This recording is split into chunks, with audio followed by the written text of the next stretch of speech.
Hello, hello! Welcome to my mini vlog. I am your single mom. I have 2 babies.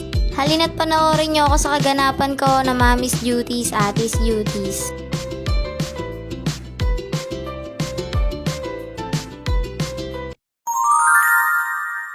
Good morning mga may, ito ang breakfast namin for today's video. At ayan ang aking anak at sarap na sarap sa kanyang kinakain. Wow, pil na pil yarn. Talagang tumitingin pa talaga siya sa camera. Oh, eto ang aking kapatid na birthday boy. Wow. At ang aking mother, day off niya po ngayon. Araw ng birthday ng aking kapatid, ayan ang regalo ko sa'yo mga labahan. At meron nga din po siyang trabaho nung araw ng kanyang birthday. Kaya ang ginawa na lang po ni mama, nagluto na lang si mama ng pansit canton at tampiko. At kahit papano, nasolve na rin ang birthday niya. At mamayang tanghalian nga ay dadalhin na lang dun sa trabaho niya. Dahil nga meron silang pasok, ay dun na lang dadalhin at dun na lang sila kakain. O, sensya na agad mga mi at makalat ang aming kusina.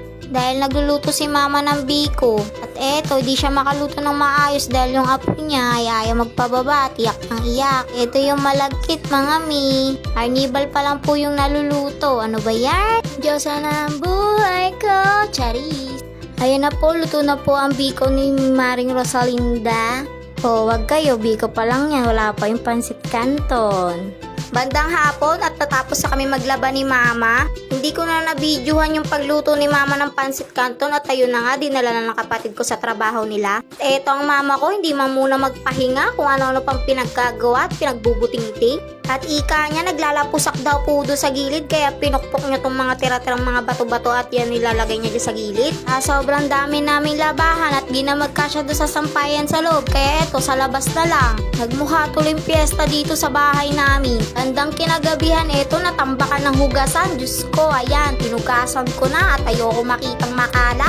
Ako na nga nagpresintang maghugas at ang mama ko ay pagod na at ayun, inaalagaan ng kanyang apo. At nagmamadali na rin ako dyan dahil si baby Tasha ay nag-aarte na naman po. Hay, buhay nanay nga naman po. Grabe, sa dami ko nang hugasin yung mga ginamit ni mamang panluto kanina. At mga kinainan kanina, ayun, ngayon ko palang huhugasan. Sa mga nagtatanong at ayaw magtanong, joke lang. Kaya po malinaw na po ang aking mini vlog. Dahil po ay bago na po ang ating cellphone ginagamit. Thank you po agad sa aking mother. At yung dati ko pong ginagamit na cellphone na yun po napunta po sa panganay kong anak. Kaya po dahil bago ang ating cellphone ginagamit pag vlog, ayun, kailangan natin sipagan mag vlog. Kaya po binilan ako ni mama ng bagong cellphone dahil po yung ginagamit kong isang cellphone ay malabo po ang camera at sira po yung lagayan ng SIM. Tsaka po kung emergency case hindi po ako matatawagan ng magulang ko kung sakali man. Diyos ko, wag naman. Kasi nga po hindi nga po gumagana yung SIM dun sa cellphone na yun dahil sira nga po. Kumukonek lang po yun sa wifi. Saka hindi mo po madadala man lang sa malabas. Kung pupunta ka sa labas, hindi ka man lang matatawagan kung nasaan ka kasi nga po wala pong SIM at hindi po gumagana. Kaya ayun, binilang po ako ng aking mother kaya kailangan natin sipagan sa pagla-vlog at para makabawi din agad, diba?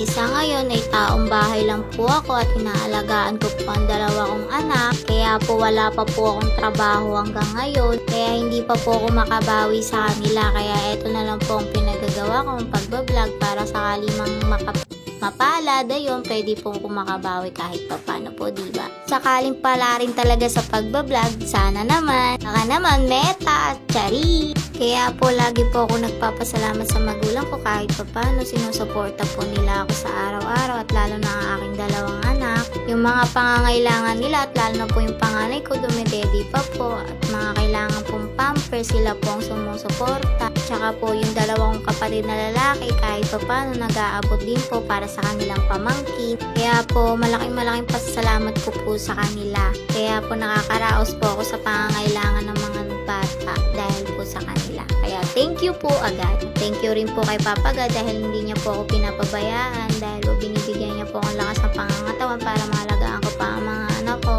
Kahit taong bahay lang po to, marami rin po akong trabaho.